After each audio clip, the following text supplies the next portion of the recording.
முருகன் அருளால் அசத்திக் காட்டிய ஊமை குழந்தை. தெய்வத்தின் அருளால் சாதிக்க முடியாத செயல்களை மட்டுமல்ல, யாராலும் நடத்தி காட்ட முடியாத செயல்களையும் கூட சர்வசாதாரணமாக அசால்ட்டாக செய்து தட்டி தூக்க முடியும் என்பதற்கு எடுத்துக்காட்டாக உண்மையாக எத்தனையோ பேர்களை இந்து மதத்தில் கூற முடியும். அந்த வகையில் முருகன் அருளால் அசத்திக் காட்டிய ஊமை குழந்தை ஆர் என்று தெரிந்து கொள்ளலாம். கடந்த சில நூற்றாண்டுகளுக்கு முன்பு அரபு மொழி பேசிய மன்னரின் முன்பாக தமிழின் பெருமையை நிலைநாட்டியதோடு கலைமகள் சரஸ்வதியின் அருளால் அவனது மொழியிலேயே பேசி அவனை அதிர வைத்த சிறப்புக்குரியவர் குமரகுருபர சுவாமிகள் ஆவார். அந்நிய மொழிகள் தமிழகத்தில் ஆதிக்கம் செலுத்திய போது பக்தி இலக்கியம் தழைத்தோங்க செய்தவர்களுள் முக்கியமானவராக குமரகுருபர சுவாமிகள் திகழ்ந்தார். திருநெல்வேலி அருகே ஸ்ரீ வைகுண்டத்தை சேர்ந்த குமரகுருபரர் பிறந்தது முதல் 5 வயது வரை ஊமை குழந்தையாகவே இருந்தார்.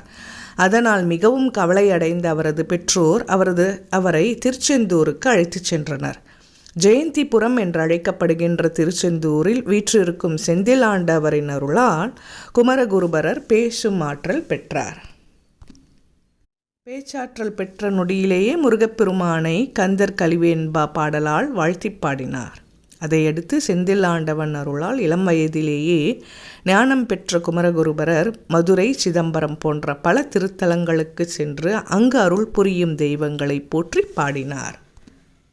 அப்போது டில்லி அரசாண்டு வந்த பேரரசிடம் அவரிடம் மொழியிலேயே பேசி அனைவரின் ஆதரவையும் பெற்றார்.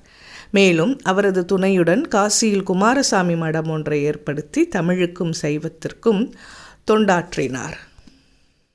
மீனாட்சி பிள்ளைத்தமிழ், முத்துக்குமார சுவாமி பிள்ளைத்தமிழ், மதுரை கலம்பகம், காசி கலம்பகம், நீதிநெறி விளக்கம், திருவாரூர் நான்மணி மாலை, சிதம்பரம் மும்மணிக்கோவை, சகலகலாவல்லி மாலை போன்ற பல பாமாலைகளை இயற்றியுள்ளார். மேலும் காசியில் குமரகுருபரின் சொற்பொழிவுகளை வடமொழி கவிஞர் துளசிதாசர் மிக விருப்பத்துடன் கேட்டார் என்று வரலாறு கூறுகின்றது. குமரகுருபரின் செந்தமிழ் பாக்களை கேட்பதற்காகவே அன்னை மீனாட்சி தளிர்நடையிட்டு வந்தாள் என்பது குறிப்பிடத்தக்கது. தனது மகனின் திறனால் பாடுகின்ற புலவனின் பெருமையை ஊருக்கு உணர்த்த வேண்டியே குமரகுருபரரின் மீனாட்சி பிள்ளை தமிழ் பாடலை அன்னை மீனாட்சி 2 முறை பாட சொல்லி கேட்டது யாருக்கும் கிடைக்காத பெருமையாகும். அது மட்டுமா, திருமலை நாயக்க மன்னரின் கழுத்தில் இருந்த முத்துமாலையை சிறுமி வடிவில் வந்த மீனாட்சி தனது கையால் எடுத்து குமரகுருபரரின் கழுத்தில் அணிவித்து பெருமைப்படுத்தது குறிப்பிடத்தக்கது.